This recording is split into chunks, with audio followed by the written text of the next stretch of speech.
Before we dive into the story, don't forget to hit that like button and subscribe. Thank you all so much. Now let's get into it. I was about to marry the woman I had loved for 10 years, but just the night before our wedding, I received a notification from my bank. My credit card had been charged for a hotel booking, and the person staying with her was the man who had been chasing her since our youth. When I confronted her, she told me she just wanted to end things with him properly. Well, maybe we should end things here too, I said. Let's rewind to the beginning. I received a notification about a hotel charge, just as my girlfriend Lily told me she wouldn't be home that night because she was having a bachelorette party with her best friends. Suspicious, I called her immediately. Miss me that much? Can't even give me one night to myself? You're so controlling, she teased, her voice playful. I couldn't help but smile. She laughed and told me they were at a bar drinking and having fun. The wind was loud on her end, and the music was blasting, but something felt off. If she was at a bar, why couldn't I hear her friends? And why was there so much wind? Before I could ask, she quickly cut me off. All right, honey, I can't talk anymore. We've got more activities planned. See you tomorrow. Love you. She hung up before I could respond, but just before the call ended, I clearly heard the sound of a car brake and an announcement from an underground parking lot. Lily wasn't at a bar. I immediately called her best friends to confirm her location. After 3 unanswered calls, someone finally picked up on the 4th try. Before I could speak, a drunken voice slurred. Hey Lily, you left so fast. Was that the guy you've been secretly in love with for 10 years? He's so handsome, almost as good-looking as your fiancé, Kyle. I felt like I'd been struck by lightning. Her drunk friends had mistaken me for her. What were they thinking? Lily wasn't with them. She'd been picked up by another man. I was about to call her again when another notification popped up. Thank you for using the self-service at the B Hotel. Your total is $35. I froze. A love hotel? Self-service? $35? When these words connected in my mind, I immediately thought of the worst. My hands tightened around my phone, my knuckles turning white. Lily and I had been together for 10 years. I knew about the man who had loved her since our youth. His name was Ethan. They had been classmates in middle school, and he had pursued her back then, but he was short, acne-ridden, and Lily had rejected him. He was so heartbroken that he failed his high school entrance exam and had to repeat a year, so they didn't attend the same high school. They only reconnected in college. I had always known about him, but I never paid much attention. After all, Lily and I had been together for 10 years. But recently, she had attended a class reunion, and when she returned, she quietly searched the house until she found a jar full of paper stars in the corner of the room. She opened them all and burst into tears. When I looked, I saw that each star had a message. Lily, I love you. It was then I realized the stars she had kept since college were from Ethan. I couldn't ignore it anymore. I drove straight to the hotel mentioned in the notification. On the way, I called Lily. The phone rang for a long time before she answered. Hey honey, what's up? Her voice was slightly hoarse and seductive. I suppressed my emotions and asked, can you video call me now? No, Lily refused immediately, her tone tinged with annoyance. This is my bachelorette party. How can I video call you? You'll see everything tomorrow at the wedding. Okay? As she spoke, I heard a faint wet sound. She quickly hung up, her voice hurried. All right, honey, I can't talk anymore. The girls are calling me. See you tomorrow. Love you. I stared at the call-ended notification on my phone. My heart sank. I didn't even feel the need to go to the hotel anymore. I knew Lily too well. That tone in her voice only came out when we were intimate. My car was parked in front of the hotel, but I hesitated to go in. I was afraid of what I might find. Since childhood, I had been emotionally distant. It wasn't until I met Lily that things began to change. My parents had divorced, and neither wanted to raise me, so I was sent to live with my grandparents in the countryside. It was then that I transferred to the middle school where Lily was studying. She was the first person to talk to me. Even though I was quiet and reserved, she kept following me, chattering nonstop. When I asked her why she kept following me, she just giggled and said, "Because you're handsome." I didn't know how to respond. Every day after school, I would run to the teacher's office to ask questions, but no matter what, she would always follow me with her books, confidently walking into the office with me. Eventually, the teacher, impressed by our dedication, formed a study group for us. At first, I hated her, but by the end of high school, my grandfather passed away, and my family background was exposed. The bullying began. One day, a group of boys cornered me in a small grove near the school. They pushed me around, laughing at my weakness. One of them even picked up a rock and threw it at me. Just then, Lily appeared, shouting, "The teacher's coming!" The boys panicked and ran away. I asked her why she was there. She said, "Because my eyes are always on you." It was a cliché response, but at that moment I was moved. She was like a ray of sunshine shining on my lonely youth.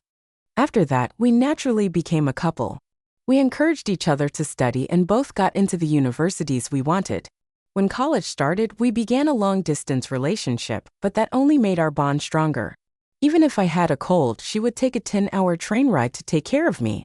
If she said her stomach hurt, I would fly to her side just to make her a cup of brown sugar water. I remember the most serious incident was when I suddenly had severe stomach pain and fainted in class. I was rushed to the emergency room, and Lily was so worried she cried. I didn't know how she managed it, but she appeared by my hospital bed that evening. She kept crying and saying she wanted to marry me. No matter how I tried to comfort her, it didn't help. Later, I found out that my condition had been critical and the surgery required someone to sign the consent form. Lily had explained our relationship and proven it to the hospital staff before they proceeded with the surgery. I was deeply moved. I felt that the woman before me was the one I wanted to spend my life loving. We grew from innocence to exploration and then to mature love. By our 5th year together, we were inseparable. Even when she was transferred to another city for work, I gave up everything I had built there and moved to her city.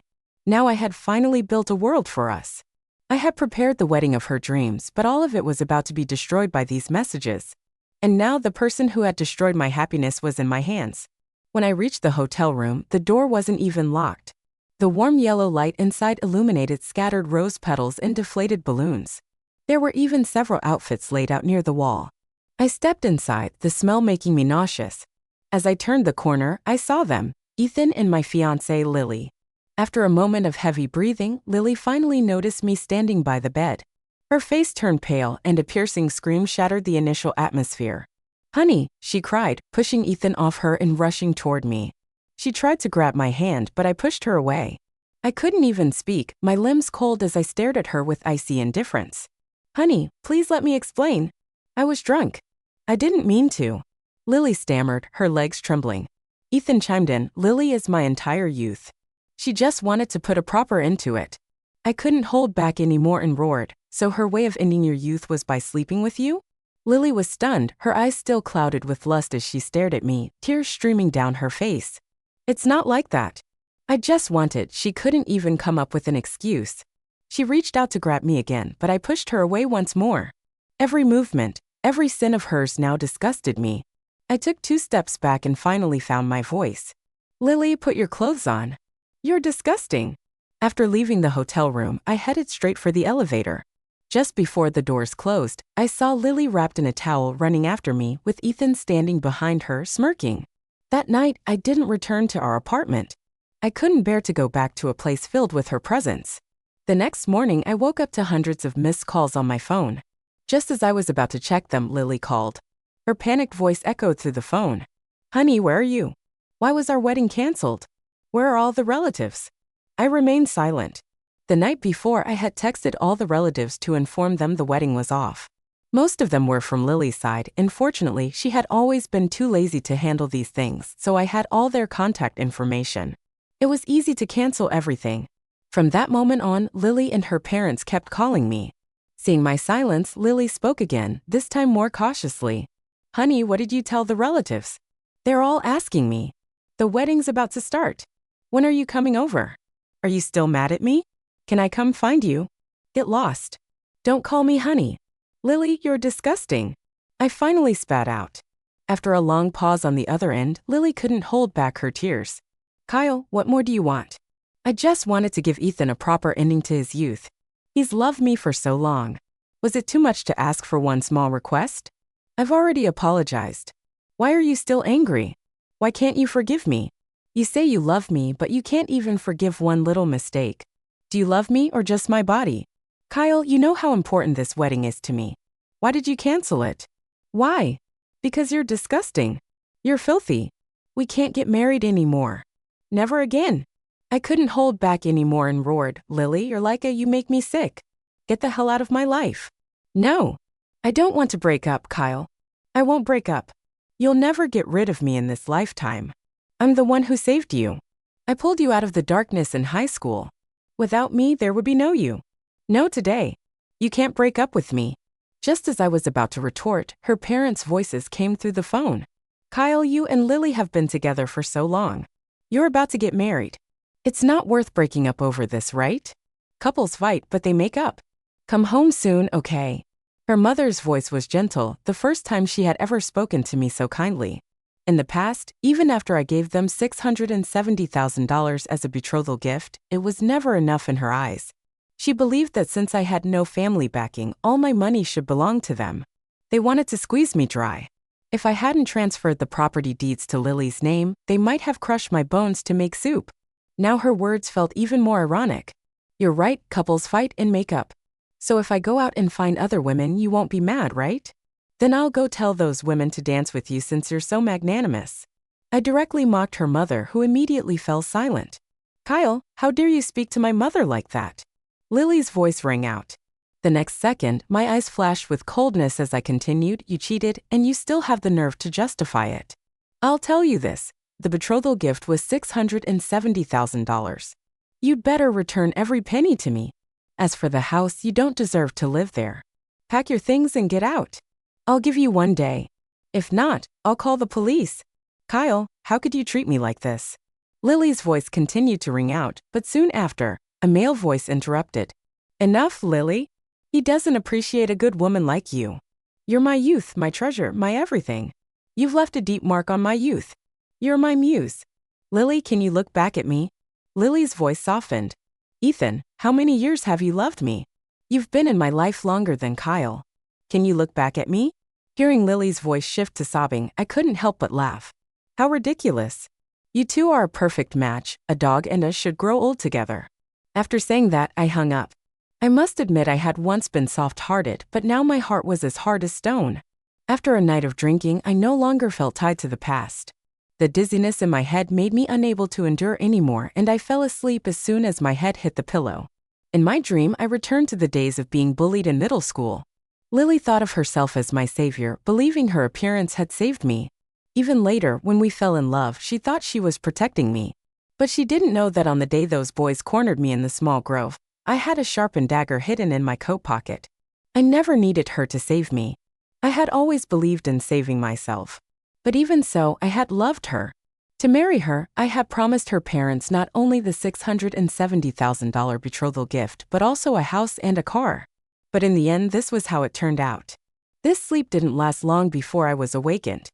However, this time the caller wasn't anyone related to Lily but my college roommate. Back in college, we had been very close. When I wanted to give up everything to return to Lily's side, they had advised me for a long time, saying that compared to Lily's job, mine was more stable and had a higher income. Giving up everything here wasn't worth it. Unfortunately, I hadn't listened. At the time, it had been a while since we last met, and for this wedding, I had only mentioned it once in our group chat, never expecting them to come. After all, the distance between us was half of America apart. But now, as soon as I answered the phone, my roommate Kevin's worried voice came through. Kyle, where are you? Are you sleeping? What's going on? I groggily replied, what do you mean? Today's my wedding. Did you forget? My other roommate, Alex, also chimed in, sounding equally worried. It was then I remembered that amidst the chaos with Lily's side, I hadn't informed them about canceling the wedding. But just as I was about to explain, my roommate Steven's suspicious voice came through. But the groom here isn't you. Hearing this, I sobered up almost instantly. What? The wedding's still happening. I was sure I had called the hotel to cancel it. How could it still be going on? After some back and forth, they confirmed it was the hotel I had booked. They even sent me photos. I looked at them, and sure enough, it was the venue I had chosen. Even the bride's wedding dress on stage was the one I had carefully selected. The only difference was that the photo board with our pictures had been taken down. The bride was still the same, but the groom had been replaced by Ethan. It was then I noticed a payment notification from a hotel at 8 a.m. It seemed that to save face in front of her relatives, Lily had called them all back. Although Lily and I had been together for years, apart from her parents, none of her relatives had ever met me. The reason she gave was that her family didn't get along with those relatives. After all, it's you who's marrying me. As long as you love me, that's enough. Whether you meet them or not doesn't matter. So the wedding could proceed as normal, and those relatives probably didn't even know the groom had been swapped. But using my money to host their wedding? Lily's family really thought I was a fool. Well, then I wanted to see how Lily would explain when two grooms showed up. Before that, I had asked Kevin and the others to help me with something. When I arrived at the wedding venue, it was during the ring exchange. Previously, for convenience, I had directly given the rings to the hotel manager. When I canceled the wedding, I hadn't had time to retrieve them. How brazen of them to use my rings directly. I pushed open the main doors and stepped inside. All eyes turned to me. The banquet hall manager, who had met me before, stood beside me, continuously wiping sweat from his forehead. He didn't know what was happening, but with his experience in the industry, he knew it wasn't good. He could only beg me not to ruin the hotel's reputation. I agreed, but the humiliation and anger were attacking my rationality. I must admit, before coming here, I had wanted to save face for both of us. After all, we had been together for 10 years. But now I felt like a clown played by Lily like a fool. Because just moments ago, the investigation I had asked Kevin to conduct had yielded results. The manager of the Moonlight Hotel was his friend, and he had used his connections to look into Lily's personal information. To my surprise, Lily was a member of the Moonlight Hotel, and to become a member, the minimum spending requirement was $20,000. But I had never stayed at a love hotel with her.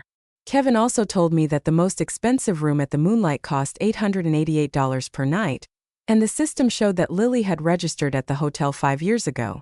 She must have set up automatic payments, which was why I had discovered it this time. In other words, I had been cheated on for a long time. This wasn't a one-time accident. I might have been deceived in the dark all along.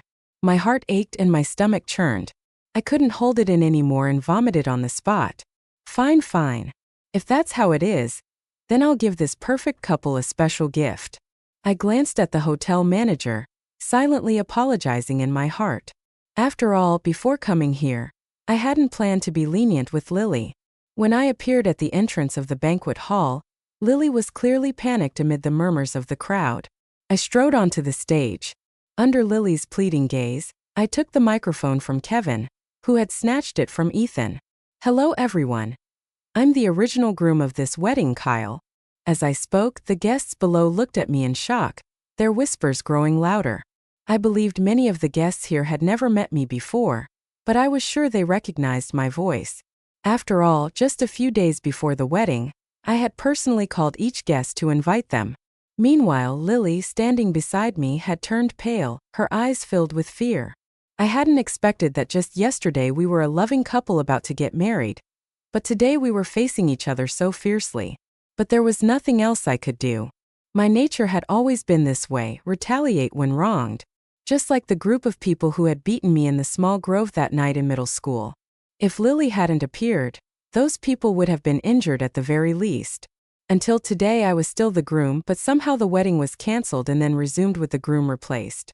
As the guests whispered among themselves, my voice echoed through the hall again, accompanied by the history of their hotel bookings displayed on the large screen behind me.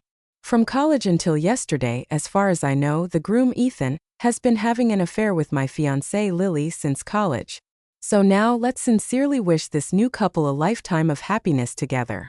As soon as I finished speaking, Kevin and the others beside me began clapping. Apart from my voice and Kevin's, the entire hall was eerily silent. Clearly, everyone had figured out the groom from yesterday, and the keywords college had given them the answer. At the same time, Lily, still in her wedding dress, ran up to me and swung a slap at me, but I dodged it. Lily, furious, began ranting without thinking. Kyle, what do you mean by this? You canceled the wedding. Fine, but now why are you ruining my wedding? As she spoke, a tear rolled down her cheek. Seeing this, her parents also spoke up to defend her. That's right, Kyle. If you don't want to marry our daughter, that's fine, but why are you ruining her wedding? The $670,000 betrothal gift was like taking your life. Now what? You regret it. I sneered and directly took the microphone to explain loudly. First, the reason I'm not marrying your daughter is that I can't accept a woman who sleeps with another man the night before her wedding. Whether your daughter gets married or not has nothing to do with me, but your daughter is marrying a third party and even used my credit card. That's not right, is it?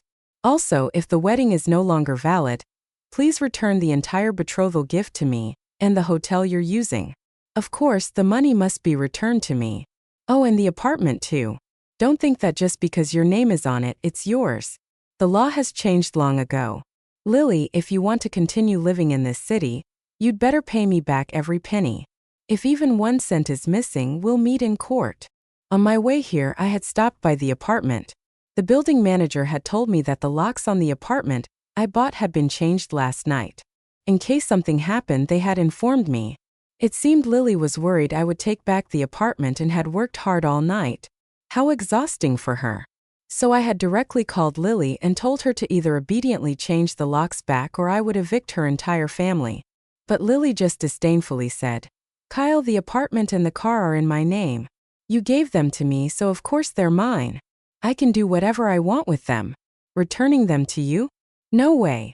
Hearing Lily's arrogant words on the other end, I couldn't hold back my anger and directly called someone to break down the door. Now I looked at her parents, who had been so earlier avoiding my gaze. Clearly they knew about this. "You bastard." Lily seemed not to expect me to expose everything on stage. Her face turned red, and she swung her hand to scratch my face, but her long dress made it inconvenient. I just lightly pushed her, and she fell to the ground, covering her face and sobbing. At that moment, a figure rushed out shouting, "You're not allowed to bully Lily." Almost immediately, a punch was thrown at me, but I dodged it. Ethan, his eyes bloodshot, glared at me with a look of resentment. "Kyle, you're just trash. You don't deserve Lily's love. Do you know how much she's sacrificed for you over the years? Middle school, high school, college, all those years she loved you. Even now she still loves you. But what about you? Look at yourself. What is there about you to love? She just wanted to give my youth a proper ending. How could you treat such a kind woman like this? You don't deserve her at all." My eyes nearly rolled back into my head, and I almost vomited at his ridiculous logic. All right. You're right. I don't deserve her. You're the most deserving. You're absolutely perfect for her. Then I wish you a lifetime with such a kind bride. Go out and give others a proper ending to their youth. My words were particularly vicious. Ethan, furious, lunged at me again, aiming a punch at my face. This time I didn't dodge, but Stephen, who was behind me, restrained him. Stephen, who usually loved working out, had great strength and directly twisted Ethan's arm, making him unable to move. I looked at the man before me and stepped closer. "Don't think I don't know that the message was sent by you. I've known for a long time. The message with the hotel room number was sent by you. Otherwise, your calm demeanor when you saw me and the fact that you didn't lock the door wouldn't make sense. I know your goal. You just wanted to take Lily from me. Clearly you've succeeded. But actually I should thank you. If it weren't for you, I wouldn't have discovered the huge green hat on my head." Ethan wasn't surprised that I knew. He even smirked at me. "So what if you know? Lily won't marry you anymore. I've won." I coldly stared at him, even making him angrier. "Then I'll give you a gift. You must live a long and healthy life. Don't run away too soon." As I spoke under his suspicious gaze, a group of streamers burst into the banquet hall, all holding phones and live streaming. "Everyone, have you heard? It's been a long time since we've had such explosive drama. The groom from yesterday showed up to expose today's groom. So exciting. Everyone like and share. If we reach 100 shares, I'll interview the bride. Thank you, Brother DY, for the gift. I'll start the interview right now." In an instant, the cheers of the streamers filled the entire hall. Everyone pushed and shoved to capture Lily's panicked expression, recording everything on their phones, afraid to miss any moment. In this era, traditional media wasn't as exciting as these streamers. They were the real entertainment for the masses. At this moment, Alex, after finishing his task, returned to my side. When he saw Ethan up close, he exclaimed in surprise, "Director Ethan." Upon seeing Kevin, he clearly also turned pale and stopped struggling, his voice trembling. "Director." Under my suspicious gaze, Alex helplessly waved his hand.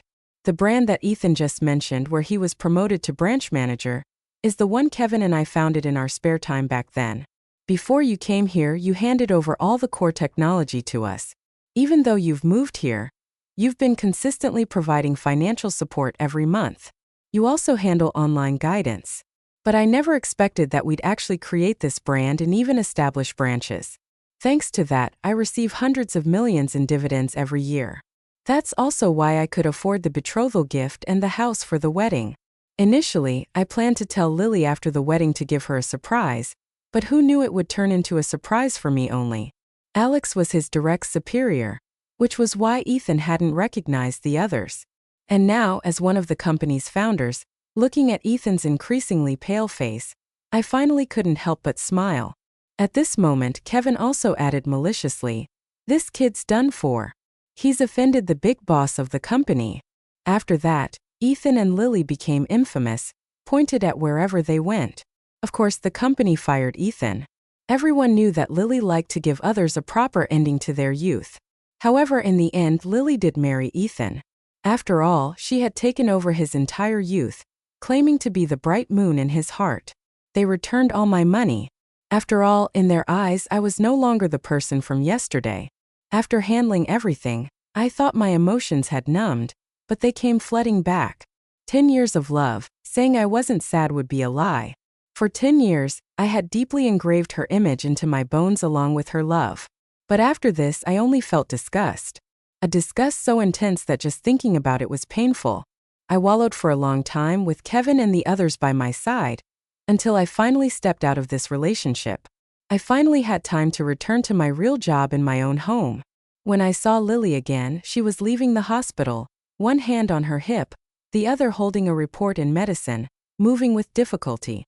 Her pregnant belly was high like a small hill. She was pregnant, but the man who had once treasured her wasn't by her side.